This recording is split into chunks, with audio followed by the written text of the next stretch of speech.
नमस्कार, हमारे IGNOU audio books channel पर आपका स्वागत है। इंदिरा गांधी राष्ट्रीय मुक्त विश्वविद्यालय, school of law, SOL, diploma, diploma in paralegal practice, dip, Hindi, BLE 004 ग्रामीण स्थानीय स्वशासन, खंड एक संवैधानिक ढांचा, इकाई एक संरचना और गठन, 1.1 प्रस्तावना। भारत विश्व के सबसे बड़े लोकतंत्र के रूप में जाना जाता है, परंतु यह दुखद वास्तविकता है कि भारतीयों की बहुत बड़ी संख्या, विशेषकर लाखों नागरिक जो गांवों में रहते हैं, अधिकतर ऐसे दूरवर्ती और सरकारी संरचनाओं पर निर्भर हैं जिन्हें भ्रष्ट और पारदर्शिता न होने के रूप में पहचाना जाता है। ग्रामीण भारत के बहुत से भागों में सदा लोगों और उनकी सरकारों के बीच बहुत बड़ी खाई विद्यमान रही है। ग्रामीणों को सरकार की योजनाओं और कार्रवाइयों की विरले ही जानकारी मिलती है या उनके बारे में कुछ कहने का या बोलने का अधिकार होता है। उनके पास विकास के लिए नीतियों, कार्यक्रमों या संसाधनों के आवंटन को प्रभावित करने के तरीके नहीं हैं। अधिकांश के पास अपने भविष्य को आकार देने में सहभागी होने के प्रभावकारी माध्यम नहीं हैं, और सरकारी अधिकारी सदा समुदाय के प्रति जवाबदेह नहीं होते हैं, जबकि उनसे समुदाय की सेवा करने की आशा की जाती है। यह ग्रामीण भारत के अधिकांश भागों में जीवन की दशाओं के धीमे सुधार या सुधार न होने के प्रमुख कारणों में एक है। यह तभी होता है जब प्रत्येक व्यक्ति अधिक स्वतंत्रता, अभिव्यक्ति और अवसर का ऐसा अनुभव करता है कि समुदाय की समस्याएं हल करने में प्रत्येक व्यक्ति अपनी सृजनात्मक शक्ति पूरी तरह से प्रयोग करेगा। ग्रामीण भारत जिनका सामना कर रहा है, ऊपर से नीचे नौकरशाही हस्तक्षेप द्वारा कभी भी हल नहीं की जा सकती है। समुदायों की महत्वपूर्ण आवश्यकताएं जैसे स्वास्थ्य, सफाई, स्वच्छ जल, शिक्षा और आजीविका केवल अधिकतम संभव सीमा तक स्थानीय संसाधनों का उपयोग कर स्थानीय उत्तरदायित्व, जवाबदेही और कार्रवाई द्वारा स्थानीय रूप से पूरी की जा सकती है। इस सच्चाई को मानना स्वीकृति ही भारत में ग्राम पंचायत की सृजन और स्थिरता की पीछे प्रेरक शक्ति है। पंचायती राज का दर्शन ग्रामीण भारत की परंपरा और संस्कृति में बहुत गहरे प्रविष्ट है और यह कोई नई संकल्पना नहीं है। संविधान के 73वें संशोधन के अधीन स्थापित पंचायती राज संस्थाओं PRI को ग्राम स्तर पर स्वशासन प्रणाली प्रदान की गई है, जिसे संवैधानिक प्रस्थिति प्राप्त है। पंचायती राज की संवैधानिक मान्यता से स्वतंत्र भारत ने ग्राम स्तर पर यथार्थ लोकतंत्र सृजित करने की संभावना से प्रक्रिया प्रारंभ की है। इसने ग्रामीण चेहरे को बदलने का अभूतपूर्व अवसर दिया है और ग्राम गणतंत्रों के समूह के रूप में गांधीजी के भारत की कल्पना को मूर्त रूप दिया। इस इकाई में हम संक्षेप में पंचायती राज संस्थाओं के ऐतिहासिक विकासक्रम का संक्षिप्त विवरण देंगे। इसके बाद हम पंचायती राज संस्थाओं की संरचना और गठन तथा पंचायती राज संस्थाओं के चुनावों से संबंधित 73वें संविधान संशोधन पर चर्चा करेंगे। अंत में हम पंचायती राज संस्थाओं की कार्यप्रणाली का विश्लेषण करेंगे। 1.2 उद्देश्य। इस इकाई के अध्ययन के पश्चात आप पंचायती राज संस्थाओं के ऐतिहासिक विकास क्रम का वर्णन कर सकेंगे, पंचायती राज संस्थाओं से संबंधित सुसंगत संवैधानिक उपबंधों को समझा सकेंगे और उन मुद्दों की पहचान कर सकेंगे जिन्हें पंचायती राज संस्थाओं के सुदृढ़ीकरण के लिए करना आवश्यक है। 1.3 पंचायती राज संस्थाओं का ऐतिहासिक विकासक्रम। स्वतंत्रता प्राप्ति के शीघ्र बाद 1950 में योजना आयोग अस्तित्व में आया और बड़े पैमाने पर आर्थिक और सामाजिक प्रगति के लिए योजना बनाने का कार्य प्रारंभ किया। तब तक यह समझा जाता था कि वास्तविक चहुमुखी विकास तब तक प्राप्त नहीं किया जा सकता है जब तक यह ग्रामीण क्षेत्रों के विकास द्वारा पुष्ट नहीं किया जाता है। इसलिए योजना आयोग ने ग्राम विकास कार्यक्रम बनाने का विचार किया ताकि 1952 में सामुदायिक विकास के स्व-सहायता कार्यक्रम के माध्यम से भूख, गरीबी, रोग, गंदगी और अज्ञानता के 5 राक्षसों पर प्रहार किया जा सके। ये उपाय ग्राम विकास की प्रक्रिया में ग्रामीण लोगों की सहभागिता सुनिश्चित करने के लिए तैयार किए गए थे। इनसे प्राप्त अपर्याप्त सफलता के कारण सुधार करने की जरूरत महसूस हुई। 1954 के कारण सुधार करने की जरूरत महसूस हुई। 10 में भारत सरकार ने इस संबंध में सुधार सुझाने के लिए बलवंत राय मेहता समिति गठित की, जिसने अपनी रिपोर्ट 1957 में प्रस्तुत की। अन्य बातों के साथ साथ रिपोर्ट का सबसे अधिक महत्वपूर्ण योगदान लोकतांत्रिक विकेंद्रीकरण और निम्नतम स्तरों पर प्रस्तावित राजनीतिक प्रशासनिक प्रणाली के संबंध में है। रिपोर्ट में बल देते हुए उल्लेख किया कि जब तक हम ऐसी प्रातिनिधिक और लोकतांत्रिक संस्था नहीं खोजते या बनाते हैं जो स्थानीय हित पर्यवेक्षण देखभाल प्रदान करे तथा यह सुनिश्चित करने की आवश्यक सावधानी ले कि स्थानीय वस्तुओं पर धन का व्यय इलाके की आवश्यकताओं और इच्छाओं के अनुरूप है, इसे पर्याप्त शक्ति के साथ निवेश करे और उसे समुचित वित्त न दे, तब तक हम स्थानीय हित उत्पन्न करने में और विकास के क्षेत्र में स्थानीय पहल जागृत करने में समर्थ नहीं होंगे। बलवंत राय मेहता को भारत में व्यापक रूप में पंचायती राज के निर्माता के रूप में जाना जाता है और उसका जन्मदिन 19 फरवरी पंचायत दिवस के रूप में मनाया जाता है। बलवंत राय मेहता समिति रिपोर्ट में लोकतांत्रिक विकेंद्रीकरण, जिसे पंचायती राज प्रणाली के रूप में जाना गया, की 3 स्तरीय प्रणाली बनाने की सिफारिश की गई, अर्थात ग्राम स्तर पर ग्राम पंचायत, खंड, ब्लॉक स्तर पर पंचायत समिति और जिला स्तर पर जिला परिषद। उसमें सिफारिश की गई कि संपूर्ण विकास प्रशासन इन निकायों को सौंपा जाना चाहिए। समिति में संगठन, कार्यों, संसाधनों और एक दूसरे से संबंधों के ब्यौरे दिए हैं। संक्षेप में ग्राम पंचायत चुनाव कराया जाना चाहिए और इसमें 2 महिला सदस्यों और अनुसूचित जाति तथा अनुसूचित जनजाति प्रत्येक से एक सदस्य का प्रावधान होना चाहिए। पंचायत समिति का गठन खंड में सम्मिलित क्षेत्र के लिए अप्रत्यक्ष चुनाव द्वारा होना चाहिए, अर्थात खंड के अंदर पंचायतों के सदस्य अपने आप में से पंचायत समिति के सदस्यों को चुनेंगे। समिति ने खंड के महत्व पर बल दिया और कहा, खंड कार्यों के लिए काफी बड़ा क्षेत्र प्रदान करता है जिन्हें ग्राम पंचायत नहीं कर सकती है और जो निवासियों के हित और सेवा करने के लिए काफी छोटा है। तीसरा स्तर जिला परिषद द्वारा ग्रहण किया जाना था, जिसका मुख्य कार्य जिले के अंतर्गत पंचायत समितियों के बीच आवश्यक समन्वय बनाना है। इसमें पंचायत समितियों के अध्यक्ष, संसद और राज्य विधानसभाओं के सदस्य और विकास विभागों के जिला स्तर के अधिकारी होंगे। जिला परिषद सलाहकारी एवं पर्यवेक्षी निकाय होगा जिसका कोई कार्यपालक कार्य नहीं होंगे। समिति ने लोकतांत्रिक विकेंद्रीकरण की व्यापक रूपरेखा दी और इसे उसकी स्थानीय दशाओं के लिए सर्वाधिक उपयुक्त संरचना और प्रक्रियात्मक ब्यौरे तैयार करने का कार्य प्रत्येक राज्य पर छोड़ा गया था। परिणामस्वरूप भिन्न भिन्न राज्यों में पंचायत राज्य के भिन्न भिन्न पैटर्न सामने आए। इन सिफारिशों पर जनवरी 1958 में राष्ट्रीय विकास परिषद, नेशनल डेवलपमेंट काउंसिल (NDC) द्वारा विचार किया गया और लोकतांत्रिक विकेंद्रीकरण राष्ट्रीय एजेंडा का भाग बन के गया। 1000 के दशक में पंचायत 1960 के दशक में पंचायती रूप में चित्रित किया गया। राजनीतिज्ञों द्वारा प्रपंच करना हस्तांतरित करने के बारे में पंचायती राज संस्थाएं सफलतापूर्वक आगे नहीं बढ़ पाई। राज संस्थाओं को गॉड दैट फेल्ड असफलता के मुख्य कारणों में से एक राज्य के उन था जो जिला स्तर और निचले स्तरों को शक्तियां के उत्सुक नहीं थे। राज्य के राजनीतिज्ञों को आशंका थी कि वास्तविक शक्तियों से संपन्न पंचायती राज संस्थाएं उनकी शक्ति और प्रभाव के लिए संकट खड़ा कर सकती हैं। संसाधनों की कमी, समन्वय का अभाव, जिला विकास स्टाफ पर निर्भरता, प्रभावशील प्राधिकार के प्रत्यायोजन की कमी, ऊंची जातियों और समाज के संपन्न वर्गों के प्रभुत्व ने विकेंद्रीकरण तथा विकास की संस्थाओं के रूप में पंचायती राज संस्थाओं को निष्प्रभावी और उद्देश्यहीन बना दिया।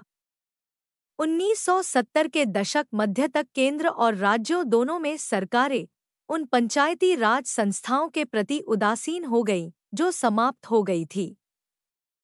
इन संस्थाओं के लिए चुनाव अधिकांश स्थानों में हुए और विद्यमान परिषदें या तो भंग कर दी गई थी या निलंबित कर दी गई थी। 70 के दशक के मध्य में शासन प्रक्रिया में स्थानीय समुदायों के अधिक विस्तृत राजनीतिक स्थान प्रदान करने के पक्ष में मत में स्पष्ट परिवर्तन दिखाई दिया। स्थानीय स्वशासन संस्थाओं से समाजीय शक्ति समीक्षा के पुनर्व्यवस्थापन में महत्वपूर्ण भूमिका निभाने की आशा की गई थी। जैसा कि जनता पार्टी की सरकार ने गांधीवादी दर्शन के प्रति अपनी वचनबद्धता का वचन दिया, समग्र वातावरण पंचायती राज संस्थाओं के पुनरुत्थान के अनुकूल बनता हुआ प्रतीत हुआ। एक अन्य स्पष्ट कारण यह लक्ष्य प्रतीत होता है कि 1970 के दशक के अंत तक हरित क्रांति दशक पुरानी हो गई थी और इससे ऐसे धनी किसानों का आविर्भाव हुआ जो विकेंद्रीकृत सरकारी मशीनरी तंत्र, विशेषकर उसकी वितरण प्रणाली की प्रत्यक्ष सुलभता से पूर्णतः विज्ञ थे। इस प्रकार पंचायती राज संस्थाओं का मुख्य स्थान पुनः बहाल हुआ। अशोक मेहता समिति 1970 के दशक के अंत में अशोक मेहता की अध्यक्षता में एक अन्य समिति गठित की गई। इस समिति को पंचायतों की संस्थाओं का पुनरावलोकन करने और ग्राम पंचायतों का गांधीवादी दर्शन को नवीकरण करने की सिफारिशें करने का कार्य दिया गया था। अशोक मेहता समिति की रिपोर्ट ने इस मत को स्वीकार करने से इनकार किया कि पंचायती राज फेल्ड गॉड था। वास्तव में समिति ने इन संस्थाओं को विकेंद्रीकरण की प्रक्रिया प्रारंभ करने और नागरिकों को पहले की अपेक्षा अपने अधिकारों के प्रति अधिक जागरूक बनाने का श्रेय दिया। अन्य सकारात्मक परिणाम नौकरशाही और लोगों के बीच खाई पाटना था। अशोक मेहता समिति कई तरीकों में नवप्रवर्तक थी। उसने उन्हें अधिक जवाबदेही बनाने और राष्ट्रीय राजनीतिक प्रक्रिया वाली पंचायती राज संस्थाओं को जोड़ने के लिए पंचायती राज चुनावों में राजनीतिक दलों की सहभागिता के महत्व को स्वीकार किया। समिति ने महिलाओं और समाज के दुर्बल वर्गों दोनों के लिए पदों के आरक्षण का भी सुझाव दिया। जनता सरकार के गिर जाने से अशोक मेहता समिति रिपोर्ट के क्रियान्वयन के लिए प्रतिकूल वातावरण उत्पन्न हुआ। इसके बावजूद कर्नाटक, आंध्र प्रदेश और पश्चिम बंगाल की राज्य सरकारों ने पंचायती राज संस्थाओं के फिर से सक्रिय करने के लिए ठोस उपाय किए। कर्नाटक में जो पंचायती राज संस्थाएं अस्तित्व में आई, उसमें अशोक मेहता समिति रिपोर्ट द्वारा की गई अधिकांश सिफारिशों को समाविष्ट किया गया। यद्यपि गैर कांग्रेसी सरकारें अशोक मेहता समिति की सिफारिशें क्रियान्वित करने में व्यस्त थी, केंद्र में नई कांग्रेस सरकार ने केंद्र में अन्य आयोग नियुक्त किए। 1983 का C.H. हनुमंथराव के कार्य दल और 1985 की G.K.V. राव समिति रिपोर्ट ने विकास कार्यक्रमों और प्रशासन वाली पंचायती राज प्रणाली के एकीकरण की आवश्यकता पर बल दिया। 1986 में L.M. सिंघवी समिति की रिपोर्ट द्वारा तैयार किया गया पंचायती राज संकल्पना प्रलेख में सुझाव दिया है कि पंचायती राज संस्थाओं को ग्राम विकास कार्यक्रमों के नियोजन और क्रियान्वयन में निकटता से शामिल किया जाना चाहिए। सिंघवी और अशोक मेहता समिति दोनों ने लोकतांत्रिक विकेंद्रीकरण के लिए संवैधानिक आधार की सिफारिश की। 1.473वां संविधान संशोधन 1992 में 73वें और 74वें संविधान संशोधनों में पंचायती राज और नगरपालिका संस्थाओं को संवैधानिक दर्जा प्रदान किया गया। 73वें संविधान संशोधन के अधीन अभिकल्पित पंचायती राज प्रणाली का मुख्य उद्देश्य ग्रामीण भारत का सामाजिकार्थिक विकास है। पंचायती राज की अभिकल्पना शासन में ग्रामीण लोगों को सक्रिय रूप से भाग लेने को प्रोत्साहित करना है, इससे लोकतांत्रिक रहन-सहन की आदत उत्पन्न करना है। यह स्वशासी और आत्मनिर्भर इकाइयों के रूप में गांवों का रूपांतरण करने का प्रयास करता है और इस प्रकार ग्रामवासियों में आत्मविश्वास की भावना उभरती है और सुनिश्चित करती है कि स्थानीय आवश्यकताएं और विकास स्थानीय प्रयासों से प्राप्त किए जाते हैं। पंचायती राज प्रणाली के कुछ आधारभूत सिद्धांत जैसा कि संशोधन में उल्लिखित है, निम्न प्रकार है। ग्राम स्तर, मध्यवर्ती बटा खंड बटा तालुका स्तर और जिला स्तर पर स्थानीय स्वशासी निकायों में 3 स्तरीय संरचना होनी चाहिए। ये तीनों निकाय सुव्यवस्थित रूप से सहसंबद्ध होने चाहिए। उन्हें शक्ति और उत्तरदायित्वों का वास्तविक हस्तांतरण होना चाहिए। डॉट डॉट इन निकायों को पर्याप्त संसाधन हस्तांतरित होने चाहिए ताकि वे अपने दायित्वों का निर्वहन कर सके। डॉट इन स्तरों पर सभी कल्याण और विकास स्कीमें तथा कार्यक्रम केवल इन निकायों के माध्यम से किए जाने चाहिए। इन निकायों को विभिन्न कर्तव्यों और कार्यों का प्रभार दिए जाने के कारण किसी भी उच्चतर निकाय को उस कार्य को करने के अवसर नहीं दिए जाने चाहिए जिन्हें निचले निकाय कर सकते हैं। डॉट 3 स्तरीय प्रणाली ऐसी होनी चाहिए कि वह आगे भविष्य में शक्ति और उत्तरदायित्व का हस्तांतरण और वितरण को सुगम बनाता है। संविधान के नए भाग 9 में संशोधन जोड़ा गया जिसमें 16 अनुच्छेद और 11वीं अनुसूची है।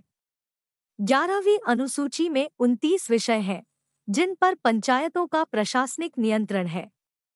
अब हम पंचायती राज के भिन्न भिन्न पहलुओं से संबंधित संगत संवैधानिक उपबंधों पर विचार करेंगे। डॉट पंचायती राज संस्थाओं की संरचना। अनुच्छेद 243 से उपबंध करता है कि ग्राम सभा ग्राम स्तर पर ऐसी शक्तियों का प्रयोग कर सकती है तथा ऐसे कार्यों का निष्पादन कर सकती है जैसे राज्य विधान मंडल कानून द्वारा प्रदान कर सकता है। ग्राम सभा को पंचायती राज प्रणाली की बुनियाद माना गया। ग्राम सभा में ग्राम के वे सभी निवासी होते हैं जो 18 वर्ष से अधिक आयु के हों और ग्राम की मतदाता सूची में शामिल हो। प्रायः सभी राज्य अधिनियम ग्राम सभा के कार्य निर्धारित करते हैं। कार्यों में खातों के वार्षिक विवरण, प्रशासन और रिपोर्टों पर चर्चा, गरीबी उन्मूलन कार्यक्रमों के लाभभोगियों का चयन शामिल है।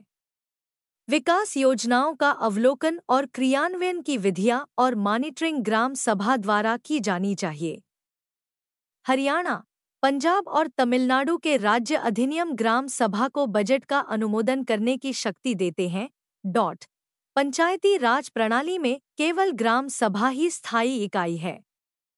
पंचायत अर्थात मुखिया और अन्य सदस्यों का कार्यकाल 5 वर्षों का है, परंतु ग्रामवासी नहीं बदलते हैं। पंचायती राज संस्थाओं में सभी प्रतिनिधि ग्राम सभा के प्रति उत्तरदायी और जवाबदेह हैं। इसके आगे पंचायती राज विस्तार अधिनियम पीएसए जैसे कानूनों के अधीन ग्राम सभा को प्रत्यक्ष रूप से या स्थानीय रूप से उसे प्रभावित करने वाले सभी मामलों पर निर्णय करने की व्यापक शक्तियां प्रदान की गई है। ग्राम सभा ग्राम प्रधान और ग्राम सभा के अन्य सदस्यों को चुनती है। पंचायती राज प्रणाली की सफलता या असफलता मुख्य रूप से ग्राम सभा की सुदृढ़ता पर निर्भर करती है। हम इस खंड की अगली इकाई में ग्राम सभा की भूमिका और शक्तियों पर विस्तार से चर्चा करेंगे। डॉट अनुच्छेद 243 भी निर्वाचित पंचायतों की ग्राम स्तर मध्यवर्ती स्तर, खंड या तालुका स्तर के नाम से भी ज्ञात, और अंत में जिला स्तर 3 स्तरों की संकल्पना करता है और तीनों के बीच सुव्यवस्थित संयोजन सृजन करता है। मध्यवर्ती पंचायतों का के गठन अधिदेशात्मक नहीं है और उस राज्य में आबादी के आकार पर निर्भर करता है। 20 लाख से कम आबादी के राज्यों में राज्य सरकार मध्यवर्ती पंचायतें गठित नहीं करने का निर्णय ले सकती है। डॉट ग्राम पंचायत के अनिवार्य प्रकारों में स्वच्छ पेयजल की व्यवस्था, सार्वजनिक कुओं व तालाबों, डिस्पेंसरियों, प्राइमरी और माध्यमिक विद्यालयों आदि का रखरखाव शामिल है। अब उन्हें विकास संबंधी कार्य जैसे लघु सिंचाई स्कीमें, ग्रामीण विद्युतीकरण, कुटीर और लघु उद्योग और गरीबी उन्मूलन कार्यक्रम भी सौंपे गए हैं। डॉट खंड स्तर पर पंचायती राज को देश के भिन्न भिन्न भागों में अलग अलग नामों से जाना जाता है। उदाहरण के लिए गुजरात में उन्हें तालुका और मध्य प्रदेश में जनपद पंचायत कहा जाता है। पंचायत समिति की शक्तियों में उन्नत किस्म के बीजों और उर्वरकों की व्यवस्था, विद्यालयों, अस्पतालों, सड़कों का रखरखाव और गरीबी उन्मूलन कार्यक्रमों का क्रियान्वयन तथा ग्राम पंचायत के कार्यकरण का पर्यवेक्षण शामिल है। जिला परिषद पंचायती राज की शीर्षस्थ निकाय है। यह बजट का अनुमोदन करती है और पंचायत समिति के कार्यों में समन्वय स्थापित करती, सिंचाई स्कीमों का रखरखाव करती है तथा कमजोर वर्गों है। यह शिक्षा संस्थाओं लिए कार्यक्रम प्रारंभ अनुच्छेद 243C उस तरीके को प्रस्तुत करता है जिसमें पंचायतों का गठन किया जाएगा।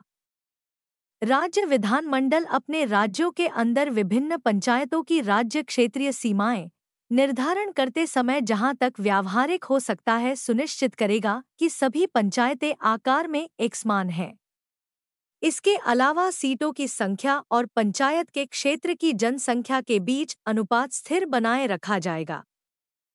पिछले 15 वर्षों का अनुभव दिखाता है कि छोटी क्षेत्र वाली पंचायतें न केवल बेहतर कार्य करती हैं, बल्कि वित्तीय दृष्टि से अधिक व्यावहारिक भी होती हैं।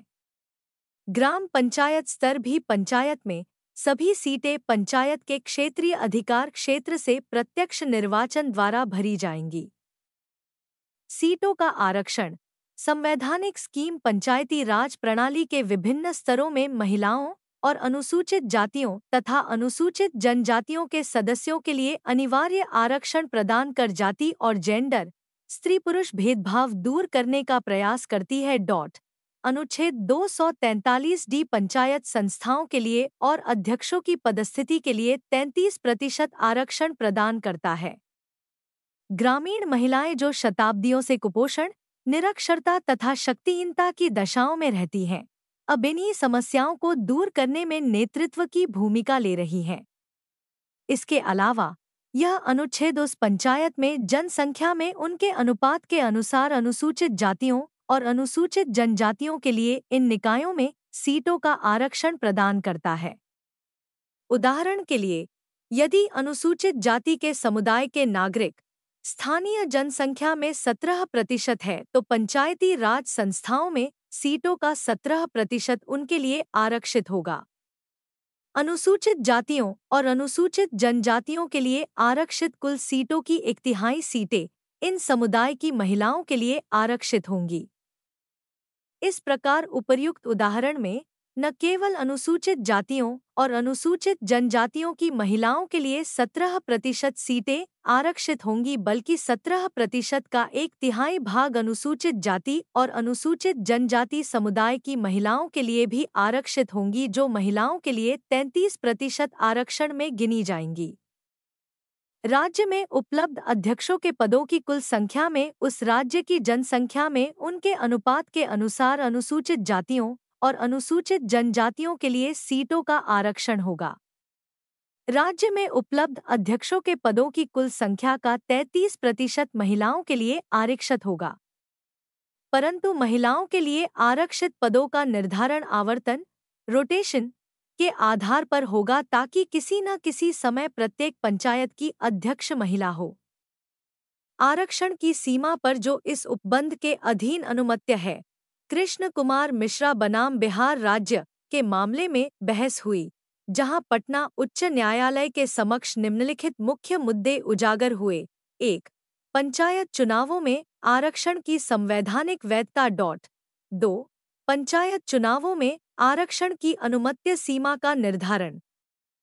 उन मुद्दों पर विचार करने और संविधान और बिहार पंचायती राज अधिनियम के विभिन्न प्रावधानों की व्याख्या करने के बाद उच्च न्यायालय ने निर्णय किया कि पंचायत चुनावों आरक्षण अनुसूचित जातियों, अनुसूचित जनजातियों और पिछड़े वर्गों के पक्ष में किया जा सकता है, परंतु यह स्पष्ट किया गया कि इस प्रकार का आरक्षण कुल सीटों के 50% से अधिक नहीं किया जा सकता है। आगे न्यायालय ने निर्णय किया कि अकेली सीटों जैसे ग्राम पंचायत का मुखिया, पंचायत समिति के प्रमुख या जिला परिषद के अध्यक्ष के लिए आरक्षण नहीं किया जा सकता है। पूरकता का सिद्धांत अनुच्छेद 243C 3 पंचायती राज प्रणाली के विभिन्न स्तरों के बीच पूरकता का सिद्धांत प्रतिपादित करता है। अनुच्छेद उपबंध करता है कि राज्य विधानमंडल कानून द्वारा निम्नलिखित के प्रतिनिधित्व की व्यवस्था कर सकता है। क. मध्यवर्ती स्तर पर पंचायतों में ग्राम स्तर पर पंचायतों के अध्यक्ष। ख. जिला स्तर पर पंचायतों में मध्यवर्ती स्तर पर पंचायतों के अध्यक्ष। ग पंचायत क्षेत्र में, मध्यवर्ती या जिला स्तर पंचायतों में, परंतु ग्राम स्तर पंचायतों में नहीं। पूर्णतः या आंशिक रूप से आने वाले निर्वाचन क्षेत्र का प्रतिनिधित्व करने वाला विधानसभा सदस्य। घ पंचायत क्षेत्र में, मध्यवर्ती या जिला स्तर पंचायतों में आने वाले परंतु ग्राम स्तर पंचायतों में नहीं आने वाले या आंशिक निर्वाचन क्षेत्र का प्रतिनिधित्व करने वाला विधानसभा सदस्य। और यदि वे जिला स्तर पर पंचायत क्षेत्र के निर्वाचक हैं तो जिला स्तर पंचायत में डॉट। यद्यपि पूरकता प्रदान करते समय अनुच्छेद स्पष्ट रूप से उल्लेख करता है कि इस प्रकार प्रतिनिधित्वकर्ता व्यक्तियों को उस पंचायत के अन्य सदस्यों की भांति मतदान का समान अधिकार होगा। 1.5 निर्वाचन। राज्य निर्वाचन आयोग संविधान का अनुच्छेद 200 सभी पंचायती राज संस्थाओं का चुनाव आयोजित करने के प्रयोजन निश्चित करने के लिए प्रत्येक राज्य में गठित किए जाने वाले राज्य निर्वाचन आयोग स्टेट इलेक्शन कमीशन सेक नाम की संवैधानिक निकाय के सृजन का प्रावधान करता है। उन्हें राज्य विधानमंडलों के चुनाव संचालित करने का उत्तरदायित्व नहीं दिया गया है। राज्य निर्वाचन आयोग को जिसे भारत के निर्वाचन आयोग की पद्धति पर बनाया गया है उसी प्रकार की शक्तियां और उत्तरदायित्व प्रदान किए गए हैं। पंचायतों की 5 वर्ष की अवधि पूरा होने के बाद उनके भंग होने के 6 महीने के अंदर नियमित और निष्पक्ष निर्वाचन करवाना राज्य निर्वाचन आयोग का उत्तरदायित्व है। राज्य निर्वाचन आयोग का केवल पंचायती राज संस्थाओं के लिए मतदाता सूचियां तैयार करने और चुनाव के संचालन का पर्यवेक्षण, अधीक्षण, निदेशन और नियंत्रण का विशिष्ट कार्य का प्रभार दिया गया है। राज्य निर्वाचन आयोग द्वारा चुनाव चिन्ह विनिर्दिष्ट करना भी अपेक्षित है जिन्हें किसी भी चुनाव को लड़ने के लिए उम्मीदवार चुन सकता है। इसके अलावा मतदाता पहचान कार्ड जारी करना और उम्मीदवारों की अर्हताओं और अनर्हताओं जैसे मुद्दों को निपटाना भी राज्य निर्वाचन आयोग का दायित्व है। संबंधित राज्य के राज्यपाल को राज्य निर्वाचन आयोग का नेतृत्व करने के लिए राज्य निर्वाचन आयुक्त नियुक्त करने की शक्तियां प्राप्त हैं। ऐसी नियुक्ति के लिए अर्हक होने के लिए व्यक्ति को नियुक्ति के समय सरकार के मुख्य सचिव के पदधारी या उच्चतर पदधारी होना चाहिए। राज्य निर्वाचन आयुक्त का कार्यकाल कानून द्वारा संरक्षित है ताकि उसे बिना भय या पक्षपात के अपने प्रकार्यों को करने के लिए आवश्यक है। आयोग को हटाने का तरीका उच्च न्यायालय के न्यायाधीश की पदच्युति के समान है और यह लंबा तथा पेचीदी प्रक्रिया है। संविधान पंचायती राज संस्थाओं की समयावधि के अंत में प्रत्येक 5 वर्ष में सभी पंचायती राज संस्थाओं का समय पर निर्वाचन संचालित करने का अधिदेश देता है। परंतु यह पाया गया है कि बहुत से राज्यों में चुनाव नहीं कराए जा रहे हैं या स्थिति इससे भी खराब है कि 73वें संविधान संशोधन के बाद से चुनाव बिल्कुल ही नहीं हुए हैं। यह इस संदर्भ में है कि ग्रामीण प्रतिवाद और हकदारी केंद्र नामक गैर सरकारी संस्था ने पंचायती राज समय पर चुनाव न करवाने के लिए संवैधानिक मानदंडों के उल्लंघन के लिए उत्तर प्रदेश और अन्य राज्यों के विरुद्ध याचिका दायर की है। इस मामले में उच्चतम न्यायालय ने पाया कि किसी भी लोकतांत्रिक प्रणाली में चुनाव कराना बहुत महत्वपूर्ण है और अनुच्छेद 243 के राज्य सरकारों पर 5 वर्ष की अवधि के अंदर या विद्यमान पंचायत भंग होने के तत्काल बाद चुनाव कराने के लिए बाध्यता लगाता है। शीर्षस्थ न्यायालय ने टिप्पणी की कि संवैधानिक अधिदेश होने के बावजूद राज्य सरकारें समय पर चुनाव नहीं कराती हैं। चुनावों से संबंधित उपबंध और पंचायतों की अवधि निर्धारित करने वाला अनुच्छेद 243 की पूर्णता बंधनकारी है। विभिन्न राज्यों में ग्राम पंचायत के चुनावों की अनियमितता के मुख्य प्रश्न पर उच्चतम न्यायालय ने आगे टिप्पणी की कि इस पर बल देना आवश्यक है कि अनुच्छेद 243 के विभिन्न खंड का पालन सैद्धांतिक और व्यावहारिक दोनों रूप से होना चाहिए। संबंधित राज्यों को ऐसे चुनावों को रोकने के लिए वास्तविक आकस्मिक कठिनाइयों के मामलों के अलावा चुनाव रोकने की अनुमति नहीं दी जा सकती है। अर्थात राज्य में अप्रत्याशित प्राकृतिक संकट जैसे बाढ़, भूकंप आदि या राज्य में विद्यमान अत्यंत आवश्यक स्थिति जिसके कारण समय सीमा के अंतर्गत पंचायतों के चुनाव नहीं किए जा सकते हैं। यह दुर्भाग्यपूर्ण होगा यदि संबंधित राज्य समय पर पंचायतों के चुनाव कराने के संवैधानिक अधिदेश के प्रति असंवेदनशील रहता है। कुछ आलोचनात्मक मुद्दे। पंचायत के चुनाव लड़ने पात्र होने के लिए सबसे अधिक बुनियादी अर्हता भारत का नागरिक होने के अलावा मतदान क्षेत्र का सदस्य होना आवश्यक है और उस क्षेत्र की मतदाता सूची में मतदाता के रूप में नाम सूचीबद्ध हो। वास्तव में व्यक्ति का वयस्क होना और इन चुनावों को लड़ने के लिए कम से कम 21 वर्ष का होना आवश्यक है। यद्यपि अधिकांश राज्य अधिनियमों में बहुत अधिक शर्तें नहीं जोड़ी हैं, लेकिन कुछ अयोग्यताएं निर्धारित की गई हैं। इनमें सबसे अधिक विवादास्पद 2 बच्चों का मानदंड है। आइए इस पर यहाँ चर्चा करें। 2 बच्चों का मानदंड। राजस्थान ने 1992 में 2 बच्चे मानदंड लागू किया। इससे जिन लोगों के 2 से अधिक बच्चे थे उन्हें चुनाव लड़ने या पंचायती राज में कोई पद धारण करने पर पाबंदी लग गई। शीघ्र ही हरियाणा, मध्य प्रदेश, आंध्र प्रदेश और उड़ीसा ने इसका अनुसरण किया। यद्यपि इस प्रतिबंध को लागू करने के पीछे अभिप्राय जनसंख्या नियंत्रण था, परंतु यह नोट करना महत्वपूर्ण है कि यह नियम राष्ट्रीय जनसंख्या नीति 2000 के अनुरूप नहीं है, जो किसी भी जबरदस्ती की कार्रवाइयों या दंड द्वारा जनसंख्या नियंत्रण का समर्थन या सिफारिश नहीं करता है। इस मानदंड की संवैधानिक वैधता को जावेद बनाम हरियाणा राज्य और रामेश्वर सिंह बनाम हरियाणा राज्य के मामलों में चुनौती दी गई थी। 2 से अधिक बच्चे होने पर चुनाव लड़ने के संबंध में अयोग्यता। इन अपीलों में मुख्य प्रश्न उठाया गया था। रामेश्वर सिंह की दूसरी अपील में हरियाणा पंचायती राज अधिनियम 1994 की धारा 175 1 क्यू और 171 1 की संवैधानिक वैधता को विशेष रूप से चुनौती दी गई थी, जिससे जिस किसी भी व्यक्ति के 2 बच्चे हैं उसे स्थानीय निकायों के चुनाव लड़ने से अयोग्य घोषित किया गया था। मुख्य तर्क इस आधार पर था कि ये मानदंड संविधान के अनुच्छेद 25 और 26 के उल्लंघनकारी है। यह शर्त मनमानी नहीं है। इस कानून को लागू करने के लिए राज्य को दोषी नहीं ठहराया जा सकता है।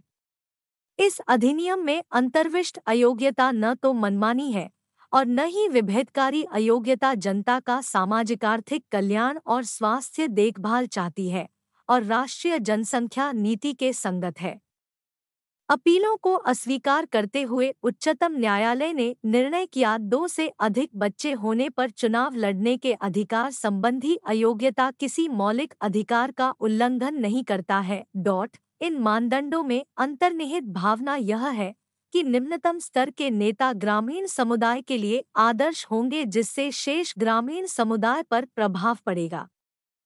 परंतु इस मानदंड के प्रभाव पर विभिन्न गैर सरकारी संगठनों द्वारा किए गए अध्ययन से ज्ञात होता है कि अनुसूचित जातियों और अनुसूचित जनजातियों के उम्मीदवार सबसे अधिक प्रभावित हुए और इस नीति के अधिक शिकार हुए। इस नीति के प्रभाव संक्षेप में निम्न प्रकार यह पाया गया है कि महिला पंचायती नेता बहुत अधिक संख्या में प्रभावित हुई हैं। चूंकि कार्रवाई केवल शिकायत इस नियम के आधार पर और किसी जांच के बिना की जाती है, इसलिए सबसे अधिक प्रभावित व्यक्ति समाज के कमजोर वर्गों से होते हैं, जैसे महिलाएं, अनुसूचित जातियां, अनुसूचित जनजातियां और पिछड़े वर्ग। चूंकि यह नियम बच्चों की उस संख्या को सीमित करता है जो परिवार के हो सकते हैं, यह महिलाओं पर प्रतिकूल प्रभाव डालता है क्योंकि यह चयनात्मक गर्भपात को बढ़ावा दे सकता है। नियम बुनियादी आधारभूत मानव अधिकारों का भी उल्लंघन करता है। यह महिलाओं के सम्मानपूर्वक जीवन जीने के अधिकार का भी उल्लंघन करता है और अपने देश के शासन में समान रूप से सहभागिता करने के अधिकार का उल्लंघन करता है। यह उनके प्रजननात्मक अधिकार का भी उल्लंघन करता है। ऐसे भी दृष्टांत आए हैं जब निर्वाचित सदस्यों ने अपने पदों को बनाए रखने के लिए तीसरी कन्या को छोड़ दिया या अपनी पत्नियों का त्याग दिया, जिसमें महिलाएं और लड़कियां प्रतिकूल रूप से प्रभावित हुई हैं। अंतर्निहित संकल्पना सही नहीं है कि महिलाएं अपनी जनन क्षमता के नियंत्रण में होती है।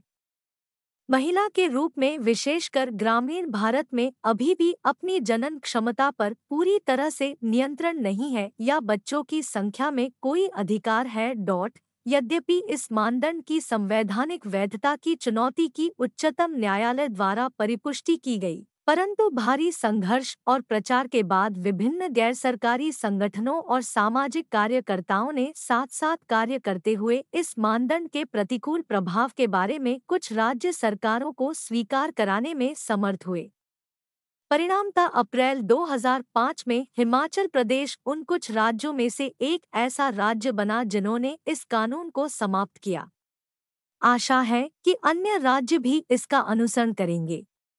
प्रवासी श्रमिक ग्रामीण क्षेत्रों में चुनावों से संबंधित समस्याओं में से एक निवासियों के प्रवासन की उच्च दर का प्रश्न है और इसके परिणामस्वरूप शासन प्रक्रिया में मतदान के लिए अपने अधिकारों का प्रयोग नहीं कर पाता तथा भाग नहीं ले पाते हैं।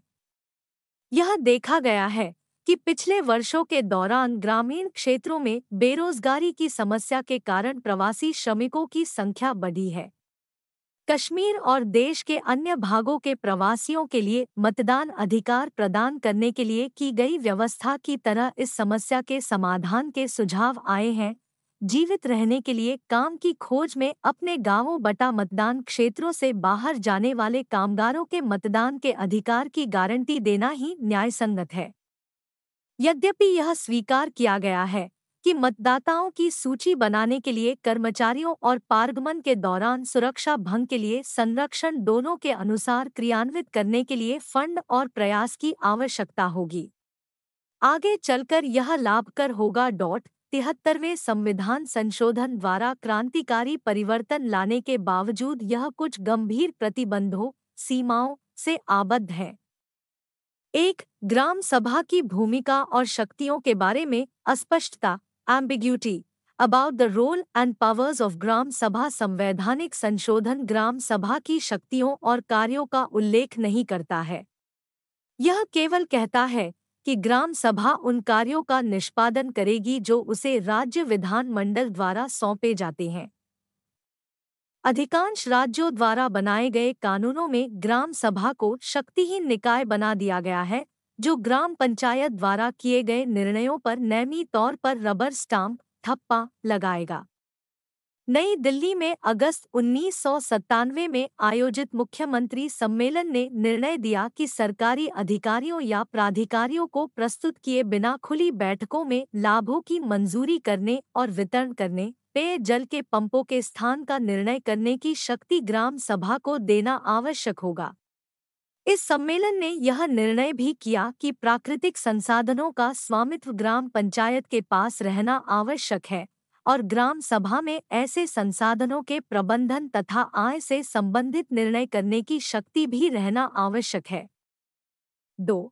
नौकरशाही नियंत्रण ब्यूरोक्रेटिक कंट्रोल। संशोधन के बाद पंचायती राज संस्थाओं की एक अन्य महत्वपूर्ण सीमा यह है कि वे अभी भी राज्य नौकरशाही के नियंत्रण में कार्य करते हैं। राज्य के कानूनों के अधीन निलंबन और बर्खास्तगी की व्यापक शक्तियां नौकरशाही में निहित हैं। यह पंचायती राज संस्थाओं को राज्य सरकारों के मध्यम श्रेणी के अधिकारियों की तुलना में अलाभकर स्थिति में रखता है। यह निर्वाचित प्रातिनिधिक निकायों के रूप में पंचायती राज संस्थाओं की आवश्यक विशेषताओं को भी छीन लेती है। यहाँ तक कि कुछ राज्यों में ग्राम पंचायत को मध्यवर्ती पंचायत की तुलना में अधीनस्थ स्थिति में रखा गया है। ऐसे उपबंध पंचायती राज संस्थाओं की स्वायत्तता को कमजोर करके लोकतांत्रिक विकेंद्रीकरण की अवधारणा को प्रतिकूल रूप से प्रभावित करते हैं। ऐसे दृष्टांत प्रस्तुत किए गए हैं जहां ग्राम पंचायत के सरपंचों को खंड कार्यालयों में आने जाने में अत्यधिक समय बिताना पड़ता है। ग्राम प्रधानों को तकनीकी और वित्तीय मंजूरियों के लिए महीने में कई बार खंड कार्यालय से संपर्क करना पड़ता है। ऐसी प्रणाली बदलना आवश्यक है। ग्राम निकायों को सरकारी अधिकारियों की स्वीकृति के बिना अपने आप फंड व्यय करने की शक्ति होनी चाहिए। खंड स्टाफ के साथ ये अन्योन्य क्रियाएं सरपंच की भूमिका को विकृत करती हैं, जो ग्राम सभा का निर्वाचित प्रतिनिधि है और भ्रष्टाचार को बढ़ावा देता है। 3 अपर्याप्त स्टाफ इनएडिक्वेटिंग स्टाफिंग संवैधानिक संशोधन पंचायतों के कर्मचारियों और उनकी प्रशासनिक स्वायत्तता का कोई उल्लेख नहीं करता है। विगत में पंचायतें अपने कार्यों में असफल रही हैं, क्योंकि कार्यक्रमों का क्रियान्वयन करने वालों पर उनका अपर्याप्त नियंत्रण था, जबकि स्वास्थ्य और प्राथमिक शिक्षा के क्षेत्र में उत्तरदायित्व स्थानांतरित किए गए थे, परंतु पंचायती राज संस्थाओं का इन विभागों के स्टाफ और बजट पर कोई नियंत्रण नहीं था। 4 पर्याप्त हस्तांतरण की कमी लैक ऑफ एडिक्वेट डेवल्यूशन अभी तक वित्तीय और प्रकार्यात्मक विकेंद्रीकरण की प्रगति निराशाजनक रही है। तीनों स्तरों पर पंचायतों का मुख्य कार्य आर्थिक विकास और सामाजिक न्याय के लिए अनुच्छेद 243G योजनाएं तैयार करना है। केरल को छोड़कर किसी भी अन्य राज्य ने इस संवैधानिक रूप से अधिदेशाधीन कार्य समुचित ढंग से कर सकने के लिए पंचायती राज संस्थाओं को निधियों, प्रकारों और कर्मियों का हस्तांतरण करने के संबंध में कोई सकारात्मक कदम नहीं उठाए हैं। इसके अलावा यह आवश्यक है कि पंचायती राज संस्थाओं के पास उन्हें सौंपे गए उत्तरदायित्वों के अनुकूल संसाधन है। यद्यपि राज्य वित्त आयोग ने अपनी अपनी सिफारिशें प्रस्तुत की हैं, परंतु बहुत कम राज्यों ने इन्हें क्रियान्वित किया है या पंचायती राज संस्थाओं की वित्तीय व्यवहार्यता सुनिश्चित करने के लिए आवश्यक उपाय किए हैं। 5 3 स्तरों का संयोजन कनेक्टिंग द 3 टियर्स 3 स्तरों ग्राम, तालुका और जिला स्तर पर पंचायतों की संरचना में तालुका पंचायत में ग्राम पंचायत अध्यक्ष के प्रतिनिधित्व की प्रणाली होनी चाहिए। तालुका पंचायत का अध्यक्ष सीधा निर्वाचित होता है। यही प्रणाली जिला पंचायतों के लिए भी होनी चाहिए। जिला बटा तालुका पंचायत अध्यक्ष के अप्रत्यक्ष चुनाव से अनाचार तथा धन, बल और शक्ति का प्रयोग करके अभिप्रेरित अवांछित समझौते किए जा सकते हैं। संसद सदस्य स्थानीय क्षेत्र विकास linkages with member of parliament local area development MPLAD से संयोजन इस समय संसद सदस्य स्थानीय क्षेत्र विकास से संयोजन के लिए निर्धारित धन सिर्फ अलग अलग संसद सदस्यों के विवेक पर व्यय किया जाता है। संसद सदस्य का स्थानीय क्षेत्र विकास से संयोजन का क्रियान्वयन कलेक्टर के माध्यम से होता है, न कि पंचायत संस्थाओं के नेटवर्क के माध्यम से इसे बदला जाना चाहिए और पंचायती राज संस्थाओं को प्रमुख एजेंसी बनाया जाना चाहिए। संसद सदस्य का स्थानीय क्षेत्र विकास से संयोजन निधियां संयुक्त निधियों के रूप में जिला परिषद में जमा होनी चाहिए। संसद सदस्य अपनी स्कीमों बटा कार्यक्रमों के लिए अपनी वरीयताएं जिला परिषद बटा खंड पंचायत बटा ग्राम पंचायत को सूचित कर सकते हैं, जिसे समग्र गांव बटा क्षेत्र बटा जिला योजना के भाग के रूप में पंचायतों द्वारा क्रियान्वित किया जाना चाहिए। संसद सदस्य और विधानसभा सदस्य अपने कार्यकाल की समाप्ति पर संसद सदस्य का स्थानीय क्षेत्र विकास से संयोजन और विधान मंडल सदस्य की निधि के अधीन किए गए कार्य के निश्चित ब्यौरे घोषित कर सकते हैं। उसे अपना नामांकन फॉर्म भरते समय शपथ पत्र के रूप में ये विवरण घोषित करने चाहिए। ये ब्यौरे जिला योजना समिति में और संसद में पूरी चर्चा से शेयर होने चाहिए, जो प्रश्नों के लिए खुले होने चाहिए। 7 पर्याप्त प्रशिक्षण और जेंडर समानता का अभाव lack of adequate training and gender mainstreaming. चूंकि अधिकांश दिन प्रतिदिन की समस्याओं, घरेलू कार्यों जैसे आवास, सुरक्षा, स्वच्छ जल, सफाई, शिक्षा, स्वास्थ्य सेवाएं और शिशु देखभाल का भार महिलाओं को सहना पड़ता है, इसलिए जब वे सत्ता के लिए आती हैं तो वे सामान्यतया परिवारों की प्रतिदिन की आवश्यकताओं के बारे में अधिक संवेदनशील दिखती हैं और इन समस्याओं को हल करने के लिए कार्य करती हैं। भारत सहित बहुत से देशों में स्थानीय सरकारों में महिलाओं के लिए कोटा, नियतांश प्रणालियों के प्रवर्तन ने स्थानीय स्तर पर राजनीतिक दृश्य बदल गया है।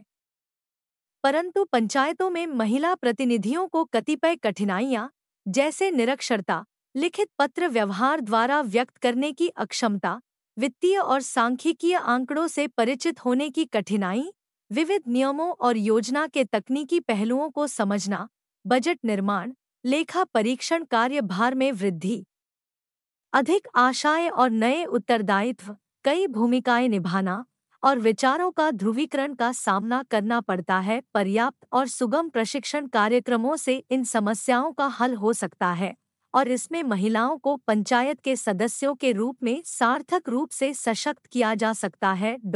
8 समानांतर निकाय पैरेलल बॉडीज। कुछ विकास परियोजनाओं में सरकार ने ऐसी समितियां गठित की हैं जो पंचायतों से स्वतंत्र है, अर्थात उन पर निर्भर नहीं है, जैसे संयुक्त वन प्रबंधन समितियां, ग्राम शिक्षा समितियां, जल प्रयोक्ता समूह आदि। बहुप्रयोजन निर्वाचित निकायों जैसे पंचायतों तथा एकल प्रयोजन प्रयोक्ता समितियों के बीच अंतःसंबंध में कठिनाइयां उभर सकती हैं। भिन्न भिन्न स्तरों पर बहुधा दो प्रकार के निकाय होते हैं। पहला, एक ही गांव के लिए और दूसरा कई गांवों के समूह के लिए, जो उनके बीच सहक्रिया को कठिन बनाती है। प्रायः किसी विषय विशेष पर दो प्रकार के निकायों में से किसका अधिकार क्षेत्र है, इस संबंध में ऐसा भ्रम आधारित विकास प्रक्रियाओं को दुर्बल बनाने के कभी कभी जानबूझकर राजनीतिज्ञों और बटा या नौकरशाहों द्वारा पैदा किया जाता है। उपयोक्ता समितियों के अधिकांश या सभी सदस्य प्रायः निर्वाचन की बजाय नामांकन द्वारा चुने जाते हैं। समानांतर निकायों की विद्यमानता का परिणाम, जब तक वे पंचायतों के कार्य में सम्मिलित नहीं किए जाते हैं, पंचायतों के बीच असंगति होगी जो अंततः कमजोर और महत्वहीनता उत्पन्न करेगा। 1.7 जवाबदेही सुनिश्चित करने के लिए संस्थागत क्रियाविधियां। पंचायती राज संस्थाओं का उत्तरदायित्व और पारदर्शिता सुनिश्चित करने के लिए दो संस्थागत क्रियाविधियां उपलब्ध हैं। ग्राम सभा द्वारा लेखा परीक्षा और सूचना का अधिकार अधिनियम, right to information act RTI, अनुच्छेद 243 जे पंचायतों के लेखाओं की लेखा परीक्षा करने का प्रावधान करता है। कुछ राज्य सरकारों ने इस अधिदेश के लिए इस प्रावधान का प्रयोग किया है कि पंचायत के लेखे ग्राम सभा के सम्मुख प्रस्तुत किए जाने चाहिए। इस प्रकार पंचायत को सीधे तौर पर लोगों के प्रति जवाबदेह बनाया गया है। सामाजिक लेखा परीक्षा को ऐसी प्रक्रिया के रूप में परिभाषित किया गया है जिससे राज्य एजेंसियों द्वारा भिन्न भिन्न विकास कार्यों के लिए प्रयुक्त वित्तीय और गैर वित्तीय संसाधनों के ब्यौरे नागरिकों को भी बताए जा सकें। इस प्रक्रिया में विभिन्न स्रोतों से सूचना एकत्रित करना, समूहों को संगठित करना और सूचना की संवीक्षा करना अंतर्निहित है। इससे ग्राम सभा से न केवल आशा की जाती है बल्कि पंचायती राज संस्थाओं पर सतर्क नजर रखने की भूमिका निभाने के लिए भी उन्हें सशक्त किया जाता है। यद्यपि पंचायत प्रणालियों में सामाजिक लेखा परीक्षा क्रियाविधियों को प्रस्तुत करने की कोई औपचारिक नीतियां नहीं हैं, लेकिन सिविल समाज संगठनों ने विभिन्न राज्यों में सामाजिक लेखा परीक्षा की है। मजदूर किसान शक्ति संगठन, मजदूर किसान शक्ति संगठन MKSS अपने कार्यक्रम हमारा पैसा हमारा हिसाब के अधीन सरकारी स्कीमों के प्रभारी अधिकारियों और स्थानीय राजनीतिज्ञों के साथ संलग्न रहता है। जन सुनवाई का उनका प्रयोग बहुत प्रभावशाली है, जहां वे क्षेत्र के स्कूलों, सार्वजनिक कार्यों और क्षेत्र के अन्य विकास कार्यों से संबंधित सरकारी प्रलेख पढ़ते हैं। यह लोगों में सूचना के लिए उनके अधिकारों और सरकारी एजेंसियों के सामने सूचना का प्रयोग करने के तरीके और उपायों के बारे में अधिक जागरूकता पैदा करता है। पंचायत अनुसूचित क्षेत्रों का विस्तार अधिनियम 1996 ग्राम सभा को लघु वनोत्पादों पर प्रारंभ किए जाने वाले भूमि अधिग्रहण के बारे में राय व्यक्त करने की शक्ति, प्रारंभ किए गए ग्रामीण कार्य के प्रमाणीकरण आदि शक्तियां प्रदान पर सामाजिक लेखा परीक्षा संचालित करने की शक्ति देता है। ये सभी कार्य अधिक प्रभावी ढंग से निष्पादित हो सकते हैं यदि सूचना के अधिकार अधिनियम के अधीन प्रक्रिया का सरकारी अधिकारियों की उदासीनता से निपटने के लिए समुचित रूप से प्रयोग किया जाता है। सूचना का अधिकार अधिनियम 2005 और राज्यों के तत्समान संविधियां राज्य एजेंसियों से सूचना मांगने के लिए नागरिकों के प्रहरी कार्यों को बढ़ावा देने के लिए हैं, जो उस तरीके पर महत्वपूर्ण प्रकाश डालकर किया है जिसमें सार्वजनिक संसाधन प्रयुक्त किए गए हैं। सूचना का अधिकार अधिनियम यह सुनिश्चित करने के लिए प्रयुक्त किया जा सकता है कि जिस भावना से 73वां संविधान संशोधन पारित किया गया था, वास्तव में क्या वह उसी रूप में क्रियान्वित किया गया है और स्थानीय लोगों की बोलने का निश्चित अधिकार है। इसके अलावा ग्राम सभा द्वारा संचालित सामाजिक लेखा परीक्षा की पद्धति यह सुनिश्चित भी करती है कि लोकतंत्र के सबसे अधिक महत्वपूर्ण सिद्धांत कि सभी राज्य संस्थाएं मूलतः जनता के प्रति जवाबदेह हैं, सही अर्थों में क्रियान्वित किया जाता है। 1.8 सारांश। आइए इस इकाई में चर्चा किए गए महत्वपूर्ण बिंदुओं का संक्षेप में उल्लेख करें। हमने पंचायती राज संस्थाओं की संरचना और गठन से संबंधित 73वें संविधान संशोधन पर चर्चा करने से पहले पंचायती राज के ऐतिहासिक विकास का विवेचन किया है। 73वें संविधान संशोधन के अधीन अभिकल्पित पंचायती राज प्रणाली का मुख्य उद्देश्य ग्रामीण भारत का सामाजिक-आर्थिक विकास है। पंचायती राज की अभिकल्पना शासन में ग्रामीण लोगों को सक्रिय रूप से भाग लेने को प्रोत्साहित करना है और गांवों को स्वशासन और स्वावलंबी अथवा आत्मनिर्भर इकाइयों में रूपांतरित करना है। 73वां संविधान संशोधन ग्राम स्तर, मध्यवर्ती बटा खंड बटा तालुका स्तर और जिला स्तर पर स्थानीय स्वशासी निकायों की 3 स्तरीय संरचना का प्रावधान करता है, जो आपस में संगठनात्मक से परस्पर में संबद्ध है। इन निकायों को पर्याप्त संसाधन हस्तांतरित होने चाहिए ताकि वे अपने दायित्वों का निर्वहन कर सकें। इन स्तरों पर सभी कल्याण और विकास स्कीमें तथा कार्यक्रम केवल इन निकायों के माध्यम से किए जाने चाहिए। स्कीमें तथा कार्यक्रम केवल इन निकायों के पंचायतों में महिलाओं और अनुसूचित जाति तथा अनुसूचित जनजाति समुदाय के सदस्यों के लिए अनिवार्य आरक्षण है। हमने पंचायत चुनाव लड़ने से व्यक्ति की अयोग्यता से संबंधित कुछ महत्वपूर्ण मुद्दों पर चर्चा की है। हमने पंचायती राज संस्थाओं के कार्यक्रम और कुछ ऐसे महत्वपूर्ण मुद्दों की पहचान करते हुए इकाई का समापन किया है जिन्हें पंचायतों द्वारा प्रभावकारी विकेंद्रीकृत शासन सुनिश्चित करने के लिए हल करना आवश्यक है। धन्यवाद। मिलते हैं अगले वीडियो में अगले पाठ के साथ।